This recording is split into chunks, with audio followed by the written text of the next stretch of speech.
When you think about Mississippi, you might think about the Delta blues, cultural storytelling, and deep Southern hospitality. But let's not forget about the world-class cuisine happening right here in Jackson, Mississippi. Today we're in Belhaven, one of Jackson's most beautiful historic neighborhoods.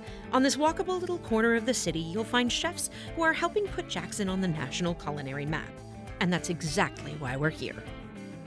Pulito Osteria has earned national recognition for its thoughtful take on Italian cooking, including a Michelin recommendation. But believe it or not, Chef Chaz Lindsay's story started just down the road, and after spending years in Italy, inspired by simple seasonal ingredients, he returned home to build something special in the neighborhood that raised him. Today, we're stepping into Chef Chaz's kitchen to cook a few dishes, find out how Italy shaped his approach to food, and learn a little bit more about what inspired him to build his restaurants right here in Belhaven. So let's get to cooking. I'm Jenna, and welcome to Style Blueprint's Pull Up a Chair. In this series, I get into the kitchen with some of the South's favorite chefs as they cook a dish that really means something to them. Then, we sit down, eat together, and talk about how they got started, what brought them to town, and why this food and this corner of the city means so much to them. So pull up a chair to the South's best chefs, dishes, and neighborhoods. We are here in the Pulito kitchen. I have this urge, Chaz, to affect a really strong Italian accent right now.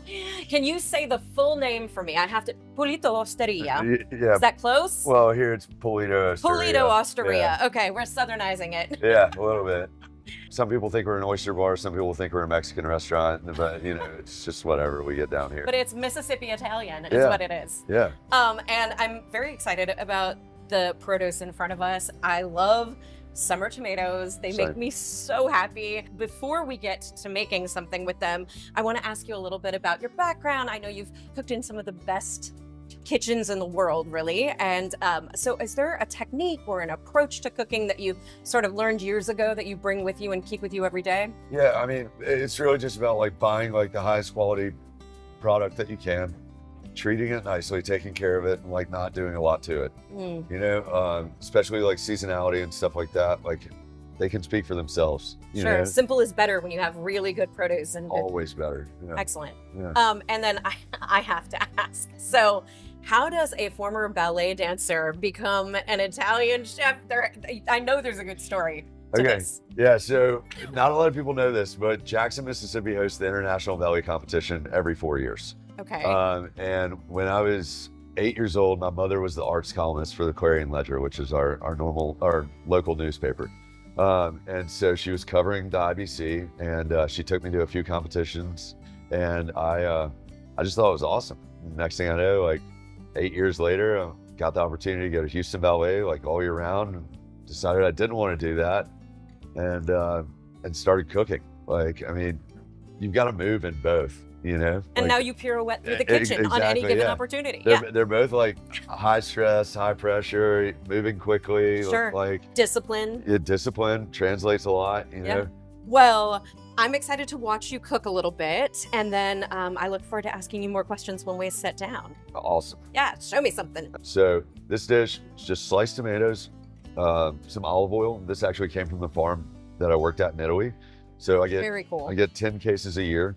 We use like 3 or 4 cases during truffle season, and the rest we save for tomato season. People do not give enough credit to good olive oil. This is like, I preach this constantly. Yeah, it's huge. Always have a good olive oil at home. Yeah, and like I know exactly where this comes from. You know, like Lorenzo emails me and he's like, all right, harvest is on. How many do you want? You know? Wow. We sell a lot of these things. Look how pretty that color is. Oh, it's gorgeous. This is a yellow beef steak. And they just send us a variety. I don't have like any particular variety that I really like.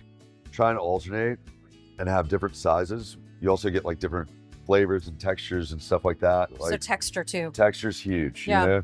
And like that's a big thing when I cook is texture and like thinking about it, garnishing with texture. Everything that we put on the plate, we want it to be thoughtful, and we want it to like add something, not just have it there to have it there.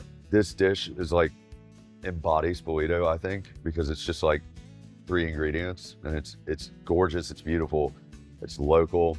It's friends who grow the tomatoes. It's friends who grow the olives for the oil. Yeah, just having the Mississippi and the tomatoes and nod to Italy and the olive oil. It's a work of art.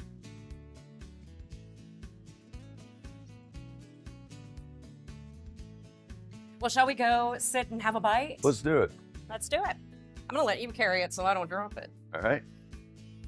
Summertime in Mississippi is like the best time to eat at Pulito. You know, pretty much everything comes from Two Dog Farms, which is 25 minutes north of here in Florida, Mississippi. And so we only serve Two Dog tomatoes. When they're done, and we're done too. True seasonality. That's it. I love it. It's awesome. I love this dish. It's beautiful because like we know where the tomatoes come from. They're like really good friends of mine. And then like the olive oil comes from the farm that I worked at in Italy. And that white balsamic vinegar. Yeah. It's like the perfect amount of acidity. Yeah. To balance everything out. Well, it just complements the acidity from the tomato, you know, it just like heightens it a little bit. Yeah, it's fun. You grew up just a few blocks from here, right? Yeah. Okay, right here in Belhaven. Yep. So what was it like as a kid in this neighborhood? I mean, it was cool. You know, it was awesome. Like, it's a close-knit community. Like, I mean, I know pretty much everyone in the neighborhood. So you're really integrated. I am in Belhaven. Through and through. I'm a Belhaven boy, born and bred, you know? Love it. I love it. You know, it's nice to be a part of it. It's nice to like contribute. It's nice to like give back, but also enhance, like, you know, the community that I was like born and raised in. Yeah, So absolutely. It's a good feeling, you know? And then you lived in Italy for a while. Well, it was an adventure, that's for sure. I was at Culinary Institute of America. I was doing pretty bad in one class. Like, I needed some extra credit, and the professor goes, hey, if you want to, there's a guy giving us a talk on olive oil tonight. Go, listen, write a one-page paper, you know, extra credit the next day. I was like, all right, screw it, I gotta do it. And it was fascinating. And at the end of it, Lorenzo Caponetti, he goes, if anybody wants to come help with the harvest, all you have to do is get there and we'll feed you and give you a place to stay. And so I took him up on it. So olive oil started the entire thing. Yeah, pretty much. Wow. Yeah. What dishes, since we were talking about the tomato salad, what dishes are you most known for? It's our Caesar salad, which is a dish that was created in Tijuana, Mexico. Was it really? Yeah, we sold 6,800 last year. We're an 86-seat restaurant. That's phenomenal. It's crazy. You know, it's just so simple. So we do brown butter panko over the top.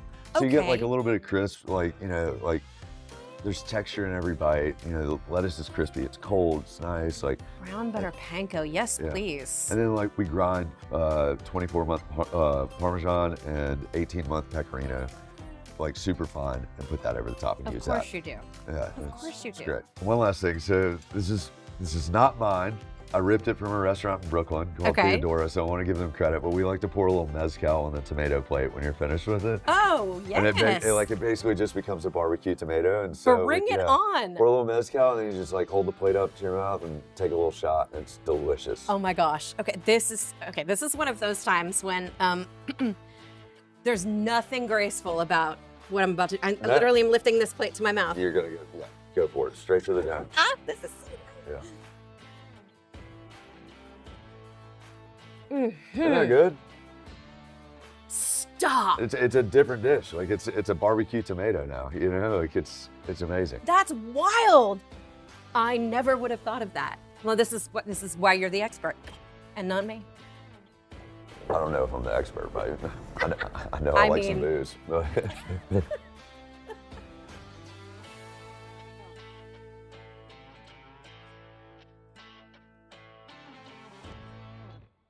All right, we are on our second dish, which is looking very sexy, might I add. That's some sexy pasta we got happening. Tell me about it. Yeah, so this is the Orecchiette. Okay. Orecchiette means little ear, with a pancetta Nduja Ragù. It's super simple. I like to call it the pepperoni pasta because I kind of think it tastes like a pepperoni pizza. Okay. Pancetta, Italian bacon basically. It's just not smoked, so pork belly cured. And then Nduja, which is like probably my favorite salumi, fermented sausage made with Calabrian chilies. So it's like got this like tangy acidity, but like it's spicy. So good. Yeah, and so we render all that out, and then we add roasted red peppers.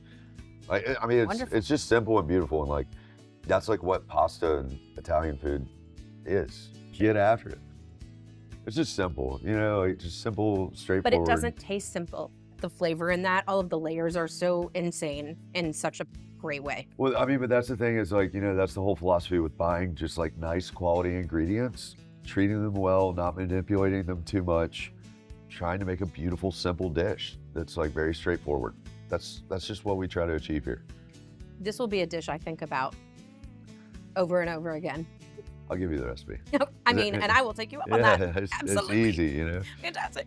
Yeah. So, okay, Pulito and Rowan's and Shady Nook, they're all kind of within a couple steps of each other, really. I mean, they're super, super close. What made you decide to come back home, and why was it so important to build them right here? I mean, I had been gone for the better part of 10 years. I don't think I was like homesick, you know, like I've never been homesick, but this is my home. Like there's something really nice about like this neighborhood and this town, and like I'm proud of like what we've achieved, and I feel good knowing that like I'm making my childhood neighborhood a better place. We've created a destination for us visitors, you know, and that's a big thing. But to come here and know that this is the spot, it's just absolutely lovely and charming. And it's awesome. You know, like this building was built in like 70s sometime, and it was the laundry facility. Like that's how I got the name Pulito.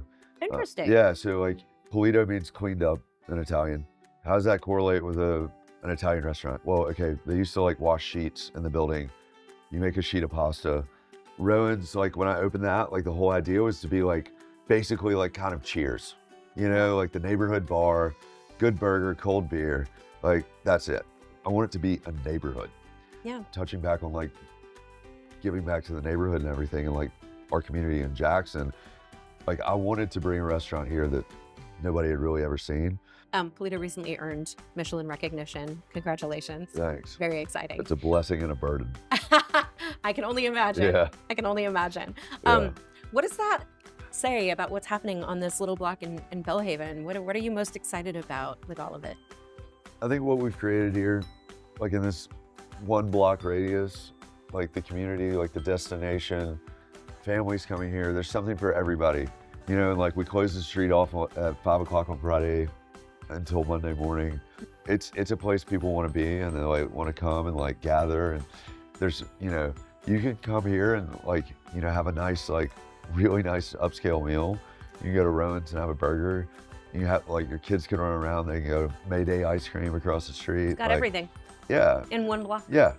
It's so, you know, I think it's special. And so the fact that we have people traveling 25, 30 minutes from the suburbs to come here, like on a weekly basis, like that speaks volumes. It does. Yeah, I think it's huge. Yeah. Should we look at the third dish? Let's look at the third dish. Okay. Yeah, I'll go grab it.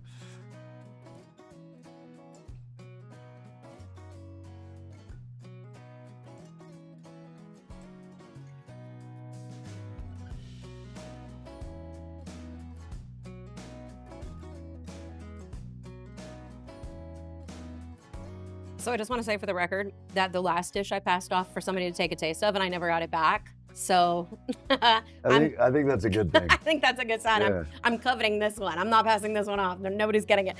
Tell me about our third dish. Yeah, so, you know, you had the Orecchiette with the Nduja and the pancetta, which are like, I mean, they're fatty. You know, it's a sausage and it's a cured belly.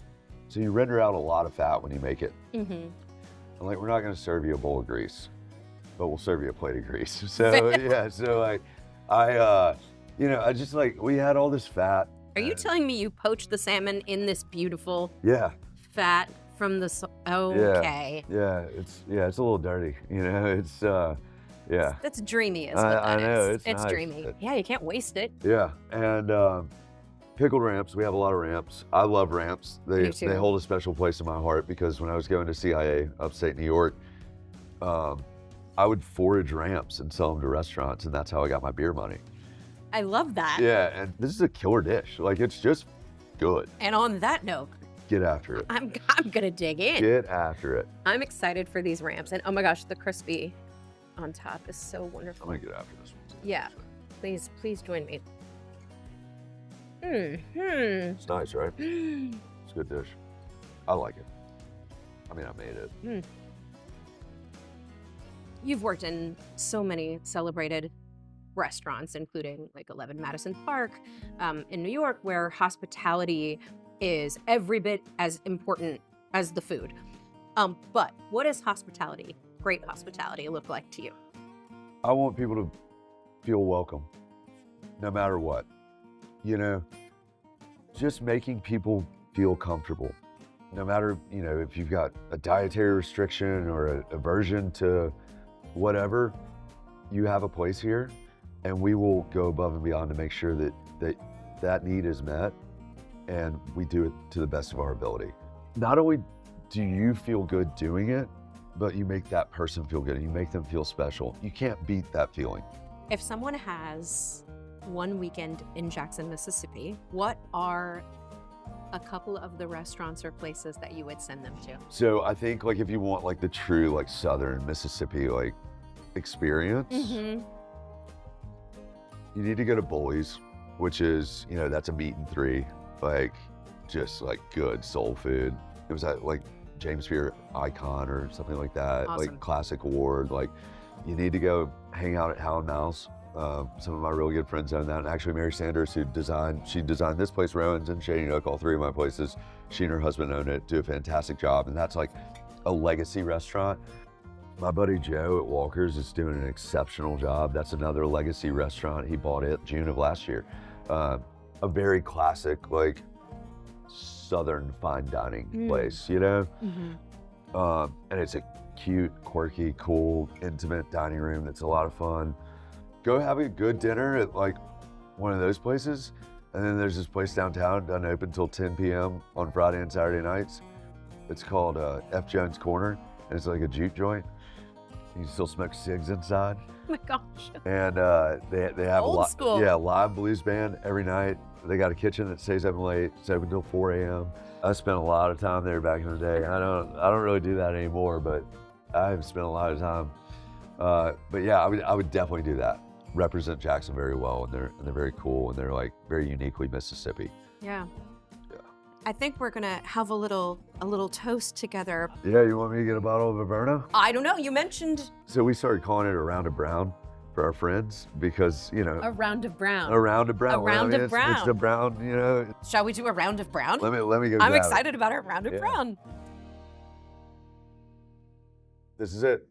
Here we are. Round of brown for the friends. Yeah. I'm feeling fancy and curious and all of. Oh, it is very brown. It's like espresso brown. I was not expecting that. This is our celebration. Like, I've started doing this thing where I call it cook appreciation. My sous chef Walt, he's worked here for 3 years. He's never eaten in the restaurant, and so we started with him. And what we do is, when they're there, the entire staff comes out. We do a round of brown with them, and it's fun.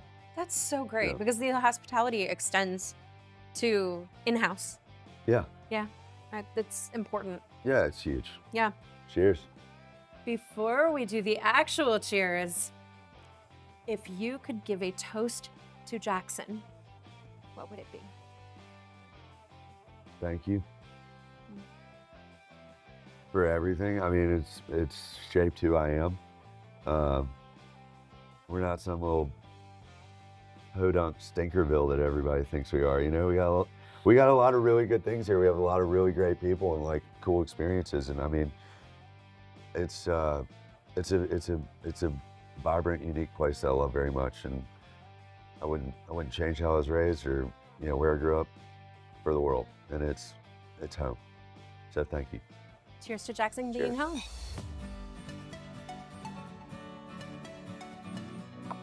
God, I love that stuff. Thank you so much for all of this. Cheers, and until next time, thanks for pulling up a chair.